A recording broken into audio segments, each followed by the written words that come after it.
Primera parte del ingenioso hidalgo Don Quijote de la Mancha, por Miguel de Cervantes Saavedra. Capítulo 45 a 46. Capítulo 45, donde se acaba de averiguar la duda del yelmo de Mambrino y de la albarda y otras aventuras sucedidas con toda verdad.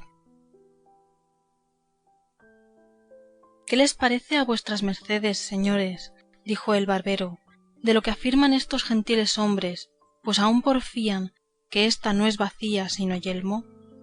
Y quien lo contrario dijere, dijo Don Quijote, le haré yo conocer que miente, si fuere caballero, y si escudero, que remiente 1000 veces. Nuestro barbero, que a todo estaba presente, como tenía tan bien conocido el humor de Don Quijote, quiso esforzar su desatino y llevar adelante la burla para que todos riesen, y dijo, hablando con el otro barbero: Señor barbero, o quien sois, sabed que yo también soy de vuestro oficio, y tengo más de 20 años carta de examen, y conozco muy bien todos los instrumentos de la barbería sin que le falte uno, y ni más ni menos fui un tiempo en mi mocedad soldado, y sé también qué es yelmo, y qué es morrión y celada de encaje, y otras cosas tocantes a la milicia, digo, a los géneros de armas de los soldados.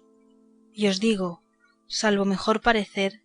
remitiéndome siempre al mejor entendimiento, que esta pieza que está aquí delante y que este buen señor tiene en las manos, no sólo no es bacía de barbero,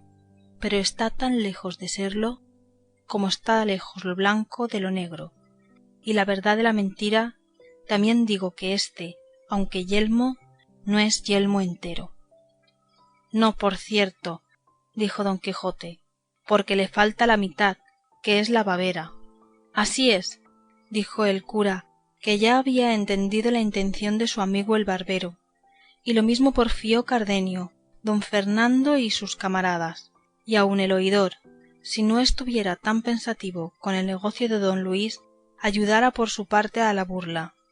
Pero las veras de lo que pensaba le tenían tan suspenso que poco o nada atendía a aquellos donaires. Válame Dios, dijo a esta sazón el barbero burlado, ¿qué es posible que tanta gente honrada diga que ésta no es bacía sino yelmo? Cosa parece ésta que puede poner en admiración a toda una universidad, por discreta que sea. Basta, si es que esta bacía es yelmo, también debe de ser esta albarda jaez de caballo, como este señor ha dicho. A mí albarda me parece, dijo Don Quijote, pero ya he dicho que en eso no me entremeto. De que sea albarda o jaez,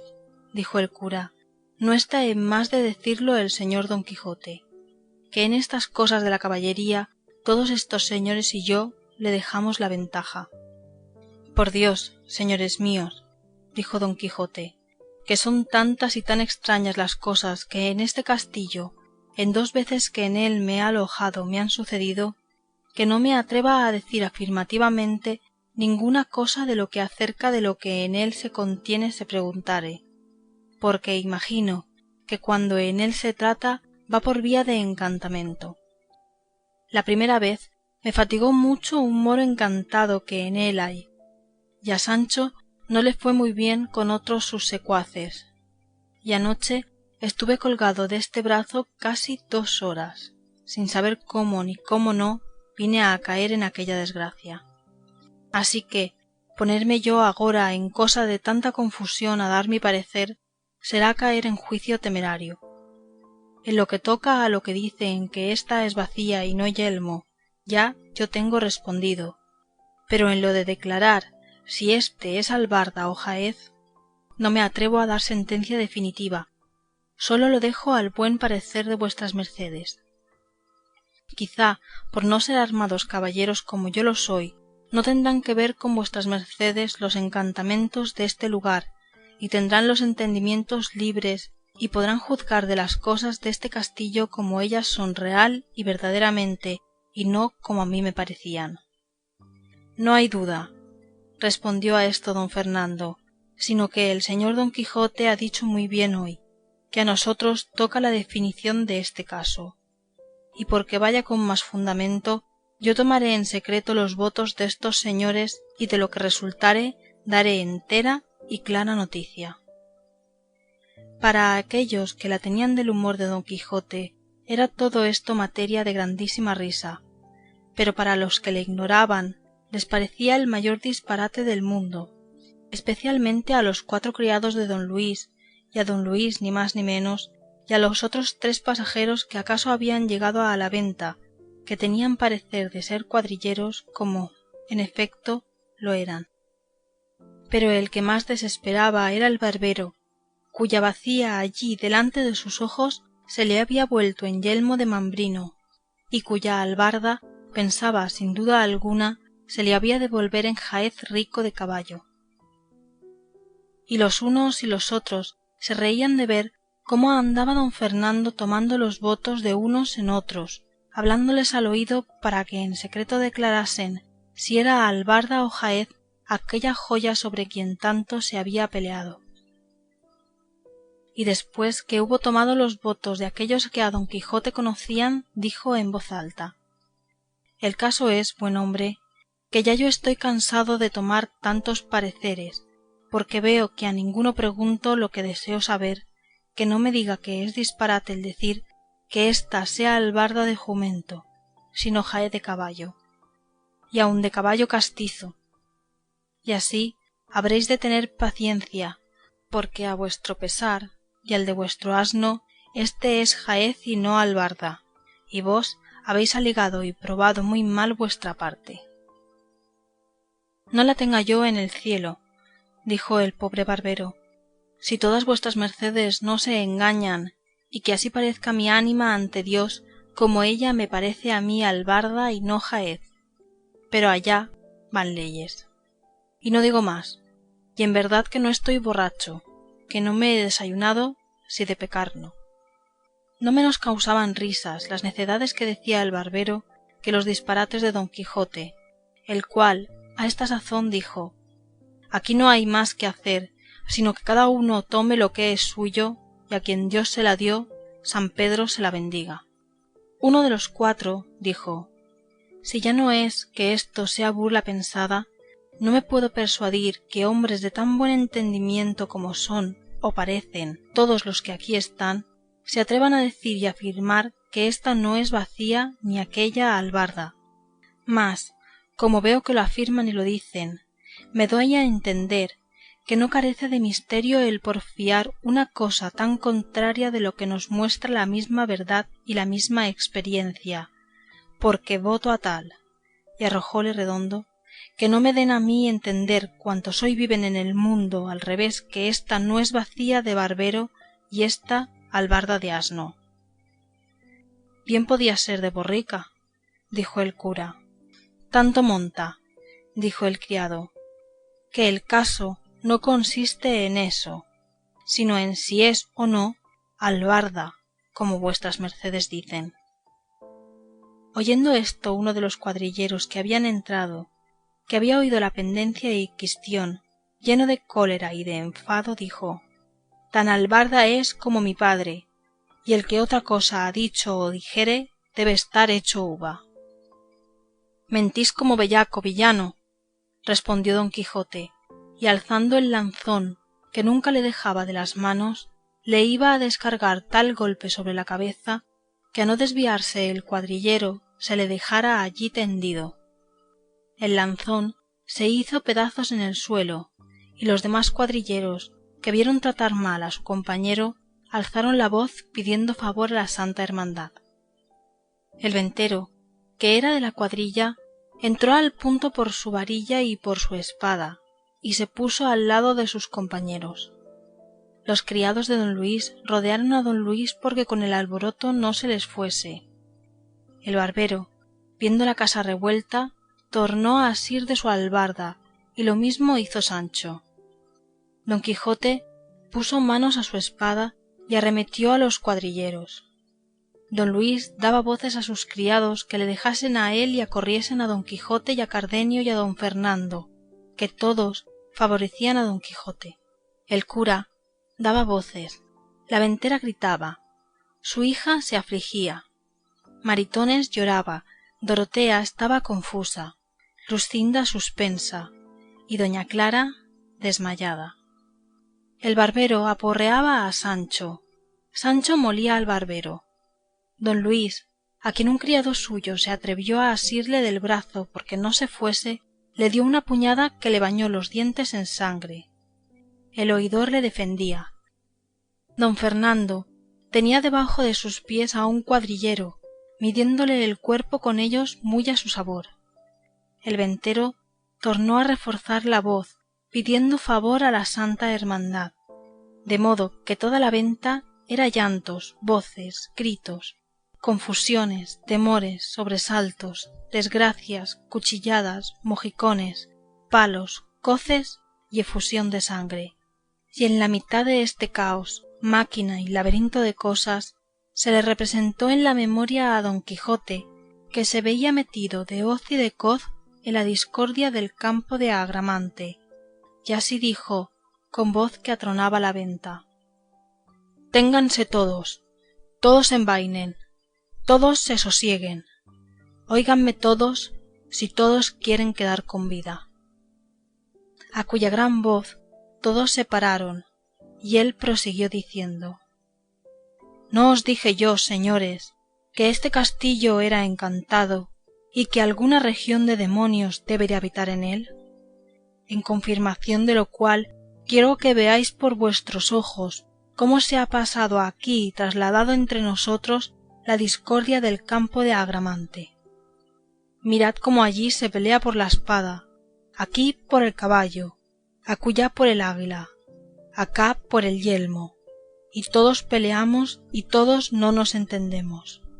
Venga pues vuestra merced, señor oidor, y vuestra merced, señor cura, y el uno sirva de rey Agramante y el otro de rey sobrino, y pónganos en paz, porque por Dios todopoderoso, que es gran bellaquería que tanta gente principal como aquí estamos se mate por causas tan livianas. Los cuadrilleros, que no entendían el frasis de Don Quijote y se veían mal parados de don Fernando, Cardenio y sus camaradas, no querían sosegarse. El barbero sí, porque en la pendencia tenía deshechas las barbas y la albarda. Sancho, a la más mínima voz de su amo, obedeció como buen criado. Los 4 criados de don Luis también se estuvieron quedos, viendo cuán poco les iba en no estarlo. Sólo el ventero porfiaba que se habían de castigar las insolencias de aquel loco que a cada paso le alborotaba la venta. Finalmente el rumor se apaciguó por entonces. La albarda se quedó por jaez hasta el día del juicio, y la bacía por yelmo, y la venta por castillo en la imaginación de Don Quijote.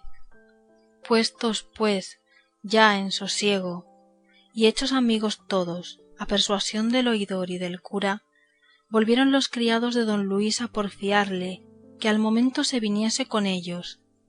y en tanto que él con ellos se avenía, el oidor comunicó con don Fernando, Cardenio y el cura qué debía hacer en aquel caso, contándoseles con las razones que don Luis le había dicho. En fin, fue acordado que don Fernando dijese a los criados de don Luis quién él era y cómo era su gusto que don Luis se fuese con él a la Andalucía, donde de su hermano el marqués sería estimado como el valor de don Luis merecía, porque desta manera se sabía de la intención de don Luis, que no volvería por aquella vez a los ojos de su padre si le hiciesen pedazos. Entendida pues de los 4 la calidad de don Fernando y la intención de don Luis, determinaron entre ellos que los 3 se volviesen a contar lo que pasaba a su padre, y el otro se quedase a servir a don Luis y no dejalle hasta que ellos volviesen por él o viesen lo que su padre les ordenaba. De esta manera se apaciguó aquella máquina de pendencias por la autoridad de Agramante y prudencia del rey sobrino. Pero viéndose el enemigo de la concordia y el émulo de la paz menospreciado y burlado, y el poco fruto que había granjeado de haberlos puesto a todos en tan confuso laberinto, acordó de probar otra vez la mano resucitando nuevas pendencias y desasosiegos. Es, pues, el caso que los cuadrilleros se sosegaron por haber entreoído la calidad de los que con ellos se habían combatido, y se retiraron de la pendencia, por parecerles que de cualquier manera que sucediese, habían de llevar lo peor de la batalla. Pero a uno de ellos, que fue molido y pateado por don Fernando, le vino a la memoria que entre algunos mandamientos que traía para prender a algunos delincuentes, traía uno contra don Quijote, a quien la Santa Hermandad había mandado prender por la libertad que dio a los galeotes, y como Sancho con mucha razón había temido. Imaginando pues esto, quiso certificarse si las señas que de don Quijote traía venían bien, y sacando del seno un pergamino, topó con lo que buscaba, y poniéndosele a leer despacio, porque no era buen lector, a cada palabra que leía ponía los ojos en don Quijote y iba cotejando las señas del mandamiento con el rostro de don Quijote,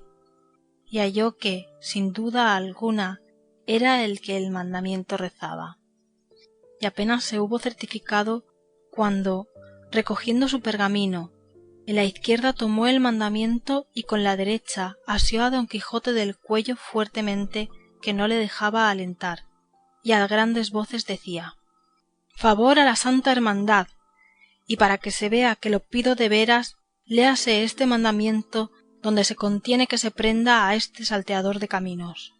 Tomó el mandamiento el cura y vio cómo era verdad cuanto el cuadrillero decía y cómo conveía con las señas con don Quijote, el cual, viéndose tratar mal de aquel villano malandrín, puesta la cólera en su punto y crujiéndole los huesos de su cuerpo, como mejor pudo él, asió al cuadrillero con entrambas manos de la garganta, que a no ser socorrido por sus compañeros, allí dejara la vida antes que don Quijote la presa. El ventero, que por fuerza había de favorecer a los de su oficio, acudió luego a dalle favor. La ventera, que vio de nuevo a su marido en pendencias, de nuevo alzó la voz, cuyo tenor le llevaron luego Maritornes y su hija, pidiendo favor al cielo y a los que allí estaban. Sancho dijo, viendo lo que pasaba: «Vive el Señor, que es verdad cuanto mi amo dice de los encantos de este castillo, pues no es posible vivir una hora con quietud en él». Don Fernando despartió al cuadrillero y a don Quijote y, con gusto de entrambos, les desenclavijó las manos, que el uno en el collar del sayo del uno y el otro en la garganta del otro bien asidas tenían. Pero no por esto cesaban los cuadrilleros de pedir su preso y que los ayudasen a dárselo atado y entregado a toda su voluntad, porque así convenía al servicio del rey y de la Santa Hermandad, de cuya parte de nuevo les pedían socorro y favor para hacer aquella prisión de aquel robador y salteador de sendas y de carreteras. Reíase al oír estas razones don Quijote, y con mucho sosiego dijo: «Venid acá, gente soez y mal nacida. ¿Saltear caminos llamáis al dar libertad a los encadenados, a soltar a los presos, a correr a los miserables, alzar los caídos, remediar los menesterosos? Ah, gente infame, digna por vuestro bajo y vil entendimiento, que el cielo no os comunique el valor que se encierra en la caballería andante, ni os dé a entender el pecado e ignorancia en que estáis, en no reverenciar la sombra, cuanto más la asistencia de cualquier caballero andante. Venid acá, ladrones en cuadrilla, que no cuadrilleros, salteadores de caminos con licencia de la Santa Hermandad. Decidme, ¿quién fue el ignorante que firmó mandamiento de prisión contra un tal caballero como yo soy? ¿Quién el que ignoró que son exentos de todo judicial fuero los caballeros andantes y que su ley es su espada, sus fueros sus bríos, sus premáticas su voluntad? ¿Quién fue el mentecato, vuelvo a decir, que no sabe que no hay secutoria de hidalgo con tantas preeminencias ni exenciones como la que adquiere un caballero andante el día que se arma caballero y se entrega al duro ejercicio de la caballería? ¿Qué caballero andante pagó pecho, alcabala, chapín de la reina, moneda forera, portazgo ni barca. Qué sastre le llevó hechura de vestido que le hiciese, qué caballero le acogió en su castillo que le hiciese pagar el escote, qué rey no le asentó a su mesa, qué doncella no se le aficionó y se le entregó rendida a todo su talante y voluntad. Y finalmente, qué caballero andante ha habido, hay ni habrá en el mundo que no tenga bríos para dar él solo 400 palos a 400 cuadrilleros que se le pongan delante. Fin del capítulo 45. Capítulo 46. De la notable aventura de los cuadrilleros y la gran ferocidad de nuestro buen caballero Don Quijote. En tanto que Don Quijote esto decía, estaba persuadiendo el cura a los cuadrilleros cómo Don Quijote era falto de juicio, como le veían por sus obras y por sus palabras, y que no tenían para qué llevar aquel negocio adelante, pues, aunque le prendiesen y llevasen, luego le habían de dejar por loco. A lo que respondió el del mandamiento, que a él no tocaba juzgar de la locura de Don Quijote, sino hacer lo que de su mayor le era mandado, y que una vez preso, siquiera le soltasen 300. Con todo eso, dijo el cura, por esta vez no le habéis de llevar, ni aun él dejará llevarse, a lo que yo entiendo. En efecto, tanto le supo el cura decir, y tantas locuras supo Don Quijote hacer, que más locos fueran que no él los cuadrilleros, si no conocieran la falta de Don Quijote. Y así tuvieron por bien de apaciguarse, y aun de ser medianeros de hacer las paces entre el barbero y Sancho Panza, que todavía asistían con gran rencor a su pendencia. Finalmente ellos, como miembros de justicia, mediaron la causa y fueron árbitros de ella, de tal modo que ambas partes quedaron, si no del todo contentas, a lo menos en algo satisfechas, porque se trocaron las albardas y no las cinchas y jáquimas. Y en lo que tocaba al yelmo de Mambrino, el cura, a socapa y sin que Don Quijote lo entendiese, le dio por la bacía 8 reales, y el barbero le hizo una cédula del recibo y de no llamarse a engaño por entonces ni por siempre jamás. Amén. Sosegadas pues estas dos pendencias, que eran las más principales y de más tomo, restaba que los criados de don Luis se contentasen de volver los 3 y que el uno quedase para acompañarle donde don Fernando le quería llevar. Y como ya la buena suerte y mejor fortuna había comenzado a romper lanzas y a facilitar dificultades en favor de los amantes de la venta y de los valientes della, quiso llevarlo al cabo y dar a todo felice suceso, porque los criados se contentaron de cuanto don Luis quería, de que recibió tanto contento doña Clara, que ninguno en aquella sazón la miraba al rostro que no conociera el regocijo de su alma. Zoraida, aunque no entendía bien todos los sucesos que había visto, se entristecía y alegraba a bulto conforme veía y notaba los semblantes a cada uno, especialmente de su español, en quien tenía siempre puestos los ojos y traía colgada el alma. El ventero, a quien no se le pasó por alto la dádiva y recompensa que el cura había hecho al barbero, pidió el escote de Don Quijote con el menoscabo de sus cueros y falta de vino, jurando que no saldría de la venta Rocinante ni el jumento de Sancho sin que se le pagase primero hasta el último ardite. Todo lo apaciguó el cura y lo pagó don Fernando, puesto que el oidor, de muy buena voluntad, había también ofrecido la paga, y de tal manera quedaron todos en paz y sosiego que ya no parecía la venta la discordia del campo de Agramante, como don Quijote había dicho, sino la misma paz y quietud del tiempo de Octaviano. De todo lo cual fue común opinión que se debían dar las gracias a la buena intención y mucha elocuencia del señor cura y a la incomparable libertad de don Fernando. Viéndose pues don Quijote libre y desembarazado de tantas pendencias, así de su escudero como suyas, le pareció que sería bien seguir su comenzado viaje y dar fin a aquella grande aventura para que había sido llamado y escogido, y así, con resoluta determinación, se fue a poner de hinojos ante Dorotea, la cual no le consintió que hablase palabra hasta que se levantase, y él, por obedecella, se puso en pie y le dijo: es común proverbio, fermosa señora, que la diligencia es madre de la buena ventura, y en muchas y graves cosas ha mostrado la experiencia que la solicitud del negociante trae a buen fin el pleito dudoso,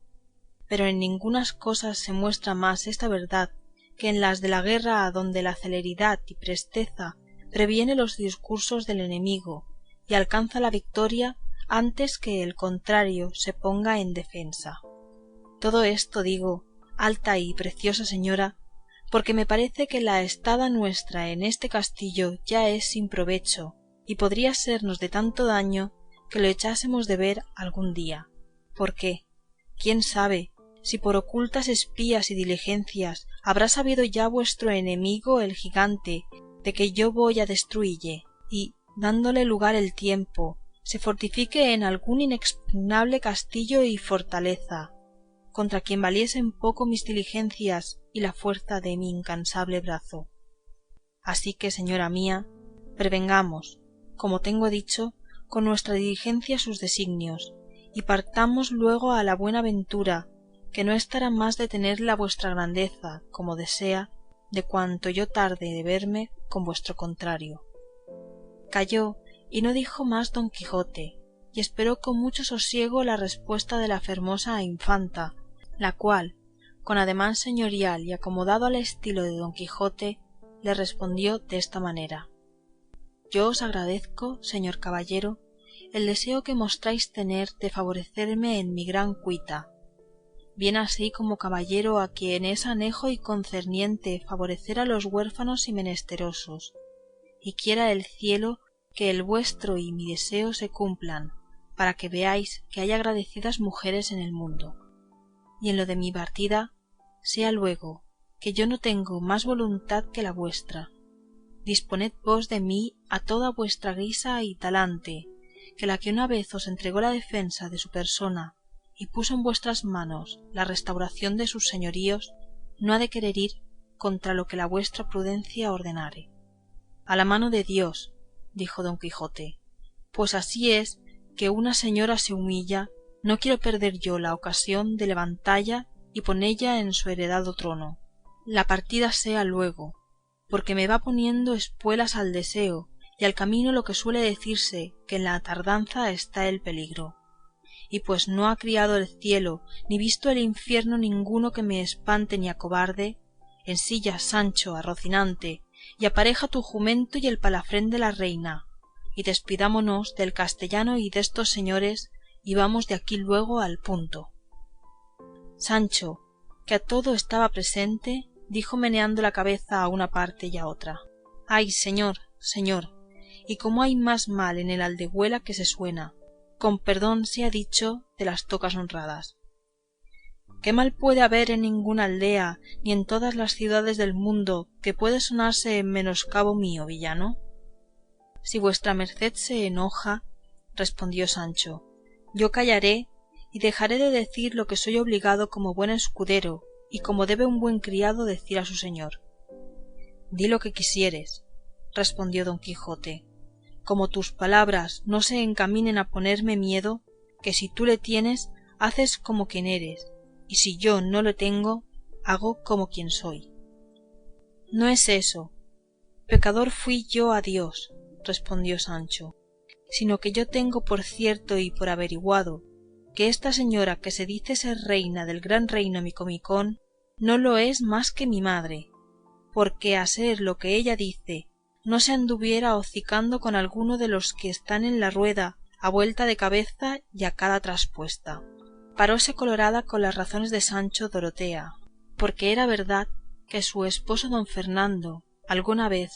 a hurto de otros ojos, había cogido con los labios parte del premio que merecían sus deseos, lo cual había visto Sancho, y parecióle que aquella desenvoltura más era de dama cortesana que de reina de tan gran reino, y no pudo ni quiso responder palabra a Sancho, sino dejóle proseguir en su plática, y él fue diciendo: esto digo, señor,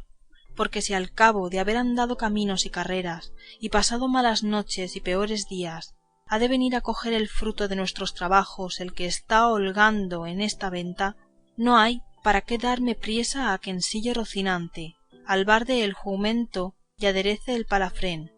pues será mejor que nos estemos quedos y cada puta hile y comamos.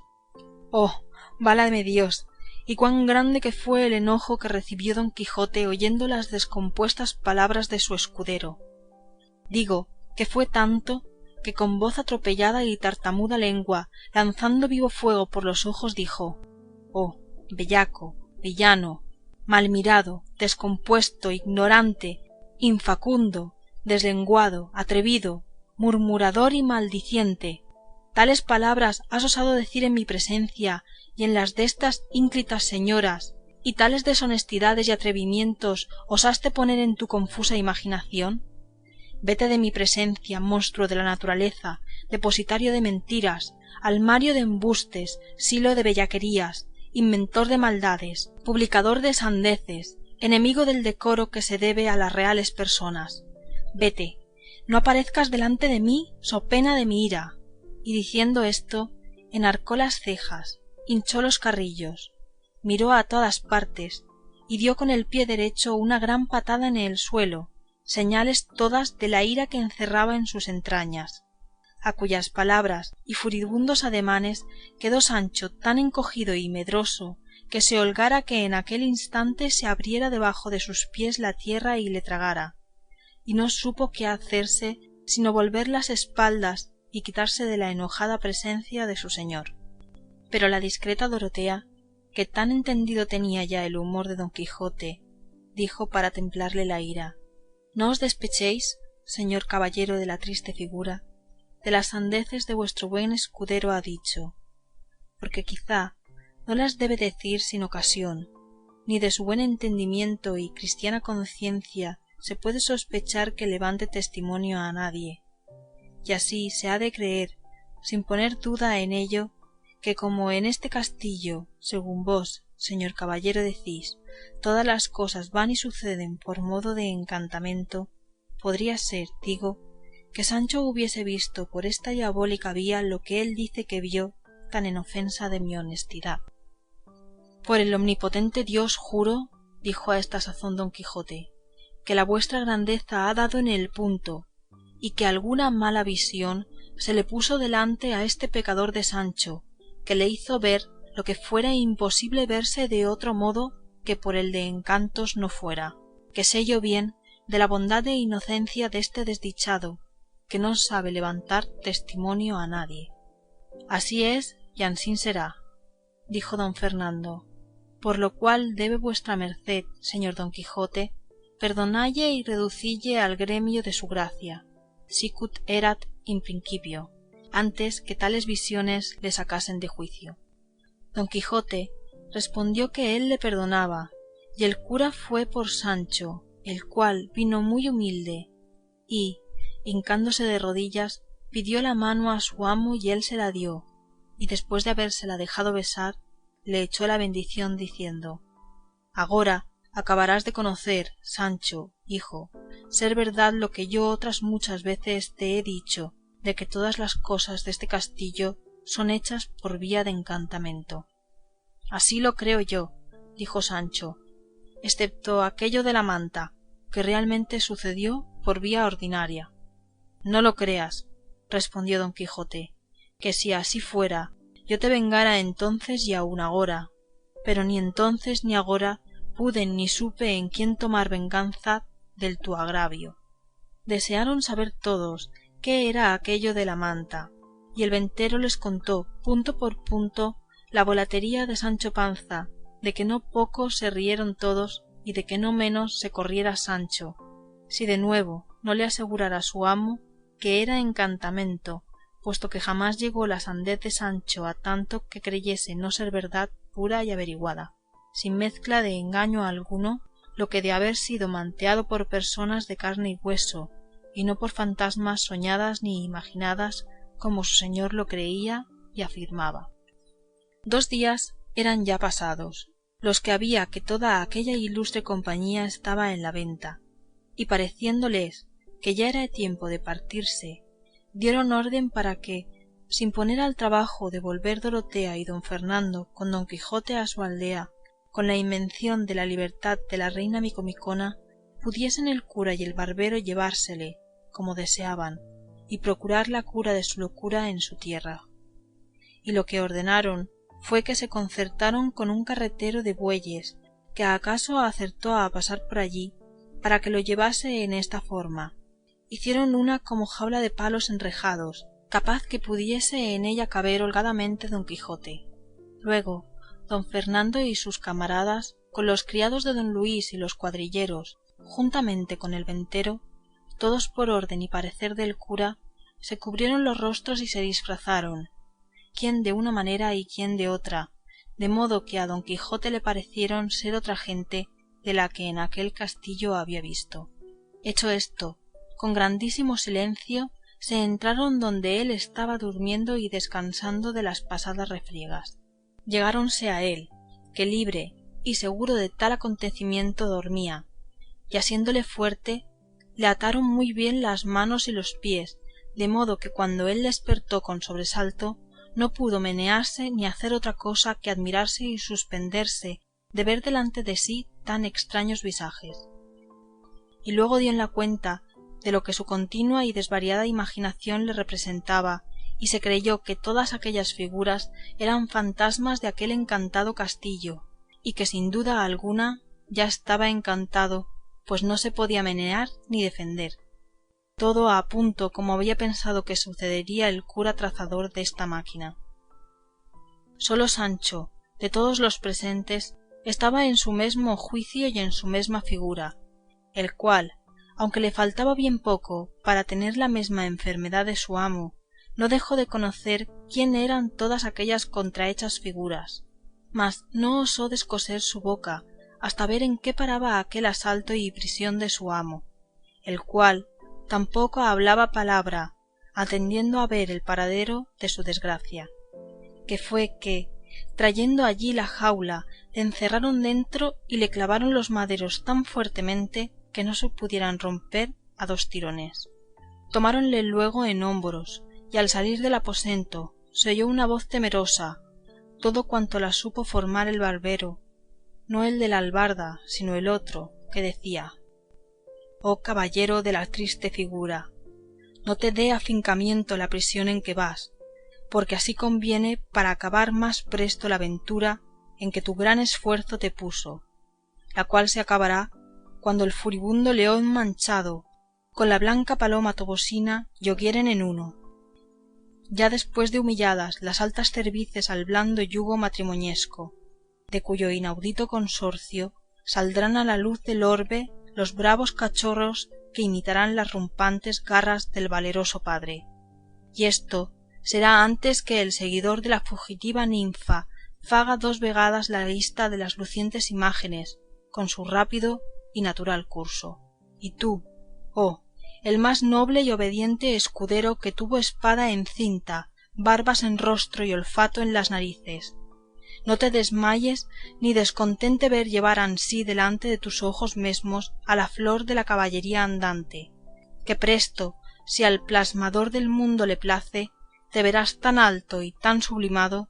que no te conozcas y no saldrán defraudadas las promesas que te ha fecho tu buen señor. Y asegúrote de parte de la sabia mentironiana que tu salario te será pagado como lo verás por la obra. Y sigue las pisadas del valeroso y encantado caballero, que conviene que vayas donde paréis entrambos, y porque no me es lícito decir otra cosa a Dios que dad, que yo me vuelvo a donde yo me sé». Y al acabar de la profecía alzó la voz de punto, y disminuyóla después con tan tierno acento que aun los sabidores de la burla estuvieron por creer que era verdad lo que oían. Quedó don Quijote grandemente consolado con la escuchada profecía, porque luego coligió de todo en todo la significación della, y vio que aquellas palabras prometían el verse ayuntados en santo y debido matrimonio con su querida Dulcinea del Toboso, de cuyo felice vientre saldrían los cachorros que eran sus hijos para la gloria perpetua de la Mancha. Y creyendo esto firmemente, alzó la voz y dando un gran suspiro dijo: «Oh tú, quienquiera que seas, que tanto bien me has pronosticado, ruégote que pidas de mi parte al sabio encantador que mis cosas tiene a cargo, que no me deje perecer en esta prisión donde agora me llevan, hasta ver cumplidas tan alegres e incomparables promesas como son las que aquí se me han hecho, que como esto sea, tendré por la gloria las penas de mi cárcel y por el alivio estas cadenas que me ciñen, y no por duro campo de batalla este lecho en que me acuestan, sino por cama blanda y tálamo dichoso. Y en lo que toca a la consolación de Sancho Panza mi escudero, yo confío de su bondad y buen proceder, que no suceda, por la suya o por mi corta ventura, el poderle yo dar la ínsula u otra cosa equivalente que le tengo prometida. Por lo menos su salario no podrá perderse, que en mi testamento, que ya está hecho, dejo declarado lo que se le ha de dar, no conforme a sus muchos y buenos servicios, sino a la posibilidad mía». Sancho Panza se inclinó con mucho comedimiento y le besó entrambas las manos, porque la una no pudiera por estar atadas entrambas. Luego tomaron la jaula en hombros aquellas visiones y la acomodaron en el carro de los bueyes. Fin del capítulo 46.